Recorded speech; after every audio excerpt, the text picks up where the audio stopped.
दोस्तों हमने wrong turn जैसी फिल्म में भूतों जैसे जानवरों जैसे दिखने वाले लोग इंसानों को काट कर खाते थे, लेकिन इस फिल्म में इंसान ही लोगों को काट कर खाते हैं। तो हेलो दोस्तों, कैसे हो आप सब? उम्मीद है ठीक ही होंगे। दोस्तों इस फिल्म का नाम है द बैड बैच। ये 2016 में रिलीज हुई थी। इसकी IMDb पर रेटिंग है 5.3 आउट ऑफ 10। इससे पहले दोस्तों अगर आप हमारे चैनल पे नए हो तो चैनल को सब्सक्राइब करके बेल बटन जरूर दबा देना, क्योंकि हमारे आने वाली वीडियो का नोटिफिकेशन सबसे पहले आपको मिले। तो दोस्तों कहानी की शुरुआत में हमें बताया जाता है इस शहर में जो सोसाइटी से बगावत करने वाले लोग हैं, शहर से बाहर भेज दिया जाता है और वहाँ पर पूरे शहर को तारों से बंधा हुआ बहुत बड़ा गेट बनाया जाता है। इस गेट से बाहर इन लोगों को भेज दिया जाता है। अब यहाँ पे हमें दिखाया जाता है कि गेट के बाहर जो सोसाइटी से बगावत करते हैं वो क्रिमिनल होते हैं, जिनको ये लोग बैड बैच कहते हैं। लेकिन ये दो नस्ल वाले लोग, इनको कैनिबल कहा जाता है और उनके पहचान के लिए उनके गले पर बारकोड जैसा नंबर दिया जाता है, जिसपे एक नॉर्मल इंसानों का ग्रुप होता है और एक कैनिबल्स का ग्रुप होता है। अब थोड़ी देर में हमें दिखाया जाता है कि कुछ पुलिस ऑफिसर उस लड़की को उस गेट के बाहर छोड़ देते हैं, जिस गेट के बाहर 5-6 हजार से ज्यादा लोग रहते हैं और उनका एक ऐसा एरिया बनाया होता है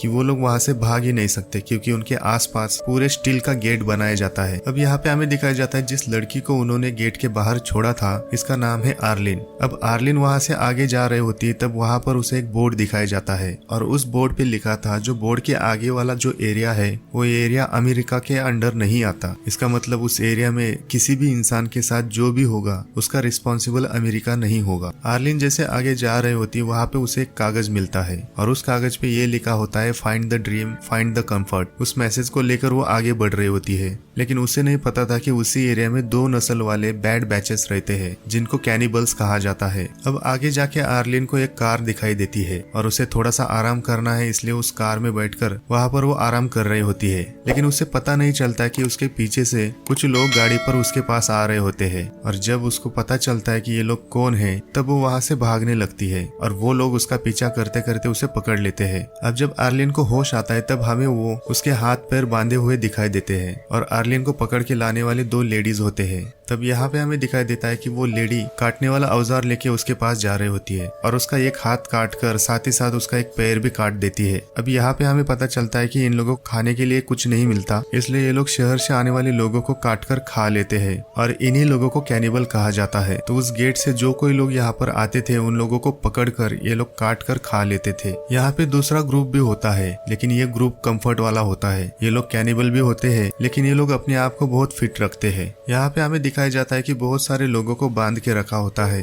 जैसे इन लोगों को भूख लगती है तो ये लोग उनका एक एक पार्ट काट कर ये लोग खा लेते हैं। अब यहाँ पे आर्लिन को भी समझ में आता है कि वो उनका खाना बन चुकी है, अगर उसे जिंदा रहना है तो उसे यहाँ से निकलना होगा। यहाँ पे दोस्तों मेरे को एक बात समझ में नहीं आई, अगर आर्लिन का हाथ और पैर काट दिया था तो उसके चेहरे पे थोड़ा भी हाव भाव नहीं दिखाई दिया, जैसे कि दर्द होना या तकलीफ में हो, ऐसा उसे कुछ भी फील नहीं हो रहा था। अब शायद ये डायरेक्शन का प्रॉब्लम है या उस लड़की का एक्टिंग का प्रॉब्लम है। खैर कहानी के आगे चलते हैं। अब तो उसका एक हाथ और एक पैर काटा हुआ था, इसलिए उसे चलने के लिए प्रॉब्लम थी और वहाँ से भागना भी नामुमकिन था। लेकिन अगर वो वहाँ से नहीं भागी तो वो बच नहीं पाएगी। वहाँ पे बहुत ज्यादा सोच कर आर्लिन को एक आइडिया आ जाता है। वो अपनी पूरी बॉडी पर वो वहाँ पे पड़ा हुआ ग्रीस, ऑयल वगैरह वो सब अपने बॉडी पे लगा लेती है। अगले दिन हमें दिखाया जाता है वही लेडी उसके पास आती है। जब वो उसे देखती है कि उसकी पूरी बॉडी गंदगी से लथपथ हो चुकी है, इसलिए उसे साफ करने के लिए अपने केस से छुड़ा लेती है। वहाँ पे आर्लिन को साफ करने के लिए वो लेडी पानी लाने के लिए जाती है और उसी मौके का फायदा उठाकर आर्लिन वहाँ पे एक पड़ा हुआ रॉड लेकर छुपा देती है।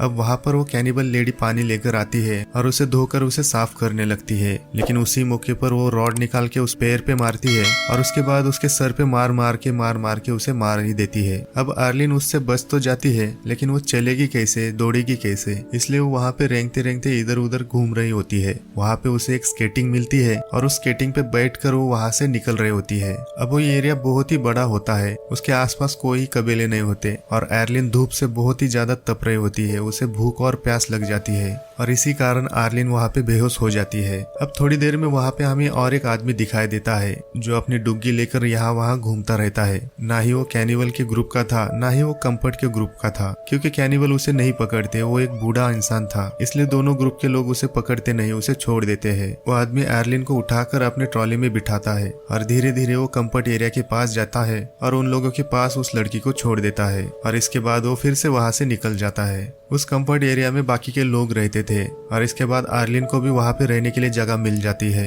अब कुछ साल बाद हमें दिखाया जाता है कि आर्लिन का एक घर भी होता है और उसके पास एक आर्टिफिशियल पैर भी होता है जिसको लगाने के बाद ये इधर उधर घूम सकती है। अब यहाँ पे हमें दिखाया जाता है कि कंफर्ट एरिया में लोग कैसे रहते हैं। ये लोग वहाँ पर इतनी देर तक जिंदा इसलिए है क्योंकि वहाँ पे बहुत सारी फैसिलिटीज होती है। अब आगे हमें एक कैनिबल्स दिखाया जाता है। यहाँ इस आदमी का नाम है मियामी मैन और वो अपनी बीवी और एक बच्ची के साथ रहता है। उधर हमें दिखाया जाता है कि मियामी मैन एक बहुत ही अच्छा पेंटर है और वहाँ पर वो अपने बेटे का पेंटिंग बना रहा होता है। इसके बाद हमें दिखाया जाता है कि मियामी मैन एक लड़की के पास जाता है जिसे उसने अपनी कैदी बनाकर रखा था। जब वो उसके पास जाता है तो उसे मार देता है और इसके बाद वो उसके बॉडी के एक एक पार्ट को काट कर अलग अलग कर देता है ताकि जब भी उनको भूख लगे तो उनका अलग अलग पार्ट लेकर वो बनाकर खा सके। और ऐसे ये लोग अपना खाने का गुजारा करते हैं। आगे हमें आर्लिन को दिखाया जाता है। आर्लिन अपने हाथ और पैर को खोने के बाद वो बहुत ज्यादा अपसेट थी। वहाँ पर वो सोचती है कि अगर उसकी बॉडी पूरी होती तो वो कितनी अच्छी दिखती, लेकिन साथ ही साथ वो कैनिबल पे बहुत ज्यादा गुस्सा होती है। अब यहाँ पर वो कैनिबल से बदला लेने के लिए वो एक गन ले लेती है और उस कंफर्ट एरिया से वहाँ से निकल जाती है। अब वहाँ पे कंफर्ट एरिया से निकलने का एक दूसरा रास्ता होता है और वो उसी रास्ते से वहाँ से बाहर निकल जाती है। इधर हमें दिखाया जाता है कि मियामी मैन की बीवी उसे कुछ सामान की जरूरत होती है, इसलिए वो अपनी बेटी को भी साथ लेकर जाती है। कुछ दूर जाने के बाद वहाँ पे बहुत सारा भंगार पड़ा हुआ होता है और उन भंगारों में से जितना भी यूज होने वाला सामान है वो निकाल के अपने पास रख देती है। वहाँ पे चलते चलते आर्लिन को बहुत दूर से वो दोनों दिखाई देते हैं और उनके पास जाने के बाद आर्लिन को पता चलता है कि वो भी कैनिबल्स है। तो आर्लिन डिसीजन लेती है कि उन कैनिबल्स को वो वहीं पे मार देगी। लेकिन वहाँ पे मियामी की बीवी उससे रिक्वेस्ट कर रही होती है। वो कहती है कि हमें जाने दो, हमने तुम्हारा कुछ नहीं बिगाड़ा। आर्लिन कहती है कि मैं भी ऐसे ही गिड़गिड़ा रही थी, तुम्हारे जैसे कैनिबल के सामने मैंने अपनी जीने की भीख मांगी थी लेकिन उन्होंने मुझे नहीं छोड़ा। तुम्हारे जैसे कैनिबल ने ही मेरा एक हाथ और एक पैर काट दिया। ये सब बताने के बाद आर्लिन मियामी के बीवी को मार ही देती है। लेकिन वहाँ पे मियामी की बेटी उसे देखकर शांत हो जाती है। उसे इस बारे में कुछ पता नहीं होता उसकी माँ मरी है या जिंदा है। अब उस बच्चे को देखकर आर्लिन को उस पर तरस आ जाता है। इसके बाद वो डिसाइड करती है कि वो उसे नहीं मारेगी। वो सोचती है कि उसे ले जाकर वो कंफर्ट एरिया में छोड़ देगी। अब आर्लिन उसे लेकर कंफर्ट एरिया में जा रही होती है। तब वहाँ पर वो बूढ़ा आदमी उन दोनों को देख लेता है।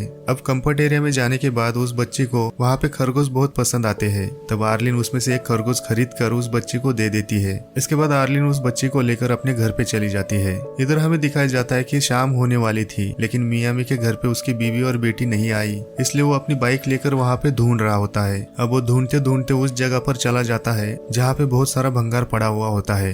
अब वहाँ पर वो देखता है कि उसकी वाइफ की डेड बॉडी वहाँ पे पड़ी हुई होती है और उसके डेड बॉडी को बहुत सारे कौवे नोच खा रहे होते हैं। लेकिन वो देखता है कि उसकी बेटी वहाँ पर दिखाई नहीं देती। वो उसी को ढूंढने के लिए यहाँ वहाँ घूम रहा होता है। थोड़ी देर में उसकी नजर उस बूढ़े आदमी के ऊपर चली जाती है जो उस भंगार में कुछ ना कुछ ढूंढ रहा होता है। मियामी मैन उसके पास चला जाता है और उसे अपनी बेटी की फोटो दिखाता है। वो कहता है कि इसे तुमने कहीं पे देखा है, किसी के साथ जाते हुए या आते हुए। उस निकाले हुए स्केच को देखकर वो आदमी उसे बताता है सबसे पहले तुम्हें मेरा भी एक स्केच निकालना होगा, इसके बाद ही मैं तुम्हें बताऊंगा कि तुम्हारी बेटी कहाँ पर है। अब मियामी के पास दूसरा कोई ऑप्शन ही नहीं होता, इसलिए वो उस आदमी का स्केच बनाने लग जाता है। स्केच बनाने के बाद इसके बाद वो आदमी उस बेटी के स्केच पर लिख देता है फाइंड कंफर्ट, जिसका मतलब है वो आदमी उसे बताता है कि उसकी लड़की को ढूंढना है तो उस कंफर्ट एरिया में जाकर ढूंढो। यहाँ पे हमें दिखाया जाता है कि कंफर्ट एरिया में डिस्को पार्टी हो रही होती है और आर्लिन उस बच्ची को लेकर उस पार्टी में चली जाती है। वहाँ पर कंफर्ट एरिया में सबसे ज्यादा पैसे वाला एक आदमी होता है, इसका नाम होता है द ड्रीम। अब वहाँ पे सारे लोग ड्रीम को अपना हीरो मानते हैं क्योंकि वो अकेला ही इंसान है जो उस कंफर्ट एरिया में सबको ड्रग्स सप्लाई करता है। अब ये जो ड्रग्स उन लोगों को सप्लाई करता है, उस ड्रग में अलग ही किस्म का एक नशा था। जो लोग उस ड्रग्स को लेते हैं तो वो अपने अलग ही दुनिया में मतलब अपने सपनों में खो जाते हैं और उन सारे लोगों को लगता है कि वो सब अपने ड्रीम में चले गए हैं। इसलिए उस आदमी का नाम होता है द ड्रीम और उस कंफर्ट एरिया का वो मुखिया भी होता है। अब यहाँ पे हमें दिखाया जाता है कि पार्टी में आर्लिन को भी एक ड्रग्स दिया जाता है और उस बच्चे का आर्लिन से हाथ छूट जाता है और वो बच्ची वहाँ पे घूम जाती है। वहाँ पे उस बच्चे के हाथ से वो खरगोश निकल जाता है। इसके बाद वो खरगोश ड्रीम के पास चला जाता है और उस खरगोश को पकड़ने के लिए वो बच्ची उसके पीछे पीछे जा रही होती है। वहाँ पे ड्रीम उसे अपने बारे में पूछता है लेकिन वो कुछ नहीं बोलती, इसलिए ड्रीम उसे अपने साथ लेकर जाता है। अब यहाँ पे आर्लिन को उस बच्ची की याद आती है, इसलिए उसे ढूंढने लगती है। लेकिन ड्रग्स खाने के बाद आर्लिन पे उस ड्रग्स का नशा होने लगता है। अब यहाँ पर वो भी अपने सपनों में खो जाती है, लेकिन थोड़ी देर बाद उसे फिर से याद आती है उस बच्ची की। अब जबकि आर्लिन नशे में है और उसे ढूंढ रही है है तो उसे कुछ भी पता नहीं होता वो कहाँ पर जा रही है और कितना समय हो गया है। अब दूसरे दिन अर्लिन को होश आ जाता है,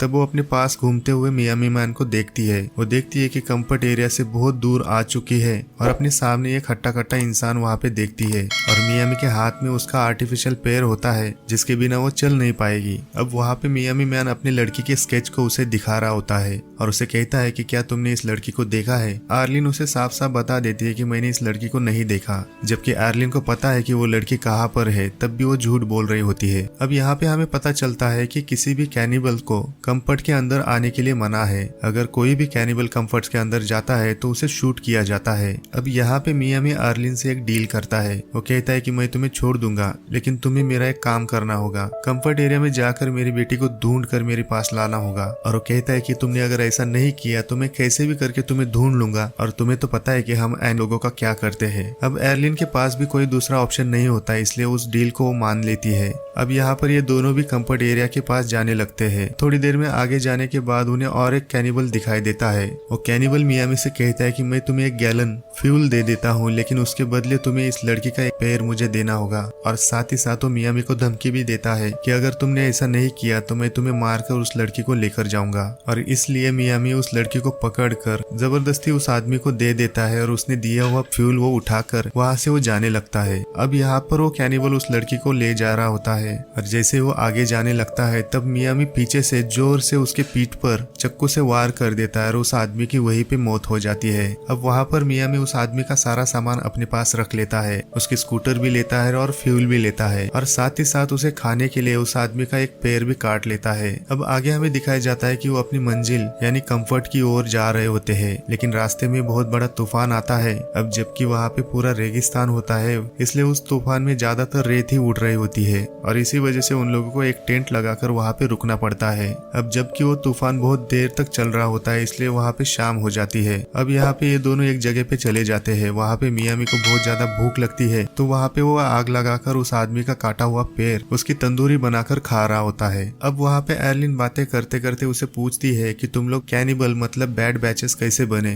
तब मियामी मैन उसे बता रहा होता है कि जब मैं 16 साल का था तब एक बोट में बैठकर अमेरिका आ रहा था। अब जबकि अमेरिका में उन लोगों को पता चला कि मैं बिना पेपर के यहाँ पे आया हूँ, मेरे पास कोई अथॉरिटी नहीं है यहाँ पे रहने की, इसलिए उन लोगों ने मुझे बैड बैचेस बनाकर यहाँ पे छोड़ दिया। अब ये दोनों अपनी अपनी कहानी वहाँ पे सुना रहे होते हैं, इसलिए हमें पता चलता है कि इन दोनों के साथ बहुत बुरा हो चुका था और इसी बात पर ये दोनों एक दूसरे के करीब आ जाते हैं। तब वहाँ पर कोई आदमी मियामी को गोली मार देता है। वो उन पर बंदूक तान देता है और अर्लिन को कहता है कि मेरे साथ चले। तब वहाँ पे वो सोचने लगती है कि क्या वो मियामी के साथ रहे या उस आदमी के साथ चली जाए, लेकिन लास्ट में उस आदमी के साथ ही जाती है क्योंकि वो आदमी कंफर्ट एरिया का होता है, इसलिए वो उसके साथ जाकर फिर से कंफर्ट एरिया में चली जाती है। लेकिन यहाँ पे आने के बाद अर्लिन को कुछ अच्छा महसूस नहीं होता है। वो वहाँ पर खुश नहीं होते, उसे बार बार मियामी की याद आ रही होती है क्योंकि मियामी ने उसकी जान बचाई थी और उसका ख्याल रखा था कि मियामी और उसने दोनों ने कुछ टाइम साथ में बिताया था, इसलिए वो उसे मिस कर रही होती है। अब यहाँ पे हमें दिखाया जाता है कि अर्लिन मियामी को याद कर रही है,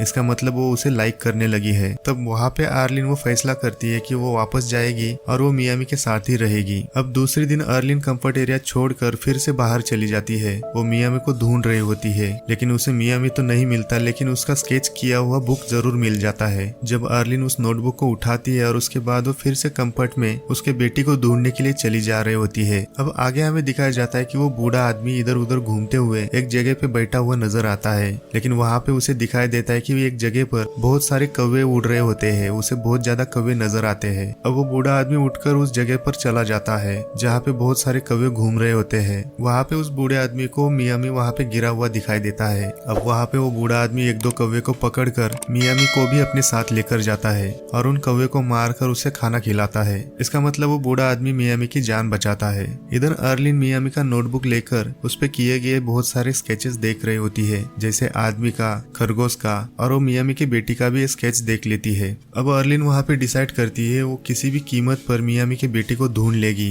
तब वो स्केच को लेकर वो पूरे कंफर्ट एरिया में घूम रही होती है। वो सबको पूछ रही होती है कि इस लड़की को कहीं पे देखा है, लेकिन वहाँ पे किसी ने भी उस लड़की को नहीं देखा होता है। आखिरकार वो थक जाती है और एक जगह पे बैठ जाती है। अब वहाँ पे 2 लेडीज को देखती है। वो दोनों लेडीज ड्रीम के घर से बाहर आ रहे होते हैं और उनके साथ मियामी की बेटी भी होती है। अब यहाँ पे हमें दिखाया जाता है कि ड्रीम ने उस लड़की को अडॉप्ट किया था क्योंकि ड्रीम की कोई कोई औलाद नहीं थी। अब वहाँ पे अर्लिन को पता चलता है कि उसकी बेटी ड्रीम के पास है, लेकिन वो कभी भी मियामी की बेटी को छुड़ा नहीं पाएगी क्योंकि ड्रीम बहुत पावरफुल है और उसके पास बहुत सारे पैसे, बहुत सारे अथॉरिटीज होती है और वो ऐसा कभी नहीं होने देगा। अब अर्लिन को एक आइडिया आ जाती है और वो ड्रीम के पैलेस में चली जाती है। वहाँ पे बहुत सारी लड़कियां, बहुत सारी औरतें ड्रग्स बना रही होती है और वो जाकर ड्रीम से मिलती है। ड्रीम उसे कहता है कि आज मैं जो कुछ भी हूँ ये मैं इस सारे ड्रग्स के कारण ही हूँ, मेरा पूरा का पूरा बिजनेस ड्रग्स का ही है। वहाँ पे अर्लिन उसे कहती है कि मैं भी इन लड़कियों की तरह यहाँ पे ड्रग्स का काम करना चाहती हूँ और उसके कहने पर ड्रीम उसे उसके काम पे रख देता है। इसके बाद हमें दिखाया जाता है कि एक लेडी अर्लिन को अपने कमरे में ले जाती है। अब यहाँ पर अर्लिन टॉयलेट का बहाना कर कर वहाँ से चली जाती है और टॉयलेट में जाकर अर्लिन अपने आर्टिफिशियल पैर निकाल कर उसमें से गन बाहर निकालती है और इसके बाद उस लेडी को पकड़कर अपने कैदी बनाकर ड्रीम के पास चली जाती है। वो ड्रीम से कहती है कि अगर तुम उस बच्ची को मेरे हवाले कर दो तो मैं इस औरत को छोड़ दूंगी। अब जबकि जिस लेडी को उसने कैदी बनाया था वो लेडी ड्रीम की वाइफ होती है और वो प्रेग्नेंट होती है, इसलिए ड्रीम को उसकी बात माननी पड़ती है। अब अर्लिन उससे एक गाड़ी लेती है और उसके वाइफ के साथ वो तीनों भी कंफर्ट एरिया से बाहर चले जाते हैं। बाहर आने के बाद अर्लिन उस औरत को छोड़ देती है और मियामी के बच्चे के साथ वहाँ से बाहर निकल आती है। जैसे वो आगे जा रही होती है, आगे जाकर उसे मियामी मैन भी मिल जाता है। अब यहाँ पर अर्लिन उसकी बेटी को उसके हवाले कर देती है। वहाँ पे मियामी और उसकी बेटी दोनों बहुत खुश होते हैं। अर्लिन उसे कहती है कि तुम भी मुझे अपने साथ लेकर चलो। वो कहती है कि मैं तुम्हारे साथ रहना चाहती हूँ। मियामी मैन कहता है कि ऐसा बिल्कुल नहीं हो सकता। वो उसे बहुत ज्यादा समझाने लगता है। वो कहता है कि हमारी दुनिया में तुम्हारे जैसे लोगों का कोई काम नहीं है क्योंकि हम लोग कैनिबल है, तो तुम कहीं से भी बच नहीं पाओगी। वो कहता है कि तुम किसी न किसी कैनिबल का शिकार बन ही जाओगी, इसलिए तुम्हें अपने ग्रुप में कंफर्ट एरिया में फिर से वापस जाना चाहिए। लेकिन फिर भी अर्लिन उसे कहती है कि नहीं, मुझे कोई फर्क नहीं पड़ता। वो कहती है कि मैं वापस नहीं जाऊंगी, मैं तुम्हारे साथ रहना चाहती हूँ, मुझे बस तुम्हारा साथ चाहिए। और वो वहाँ पे उसे बता देती है कि मैं तुम्हें लाइक करती हूँ। वहाँ पर मियामी की बेटी कहती है कि मुझे बहुत भूख लगी है और वो कहती है कि मुझे नूडल्स खाना है, ना कि मुझे किसी का गोश्त खाना है। अब वहाँ पर तो नूडल्स नहीं मिलते, इसलिए मियामी उसके खरगोश को मार देता है और उसकी तंदूरी बनाकर उसे खिलाता है। अब इसके आगे ये तीनों भी साथ में रहने लगते हैं। अब अर्लिन भी बहुत ज्यादा खुश होती है ताकि वो उसके साथ रहने लगती है। अब यहाँ पे इस फिल्म की कहानी की हैप्पी एंडिंग हो जाती है। तो दोस्तों, आपको इस फिल्म की कहानी कैसी लगी कमेंट बॉक्स में कमेंट करके जरूर बताना और इस वीडियो को लाइक करके शेयर जरूर करना। तो मिलते हैं अगली फिल्म की कहानी में, तब तक के लिए अपना ख्याल रखना।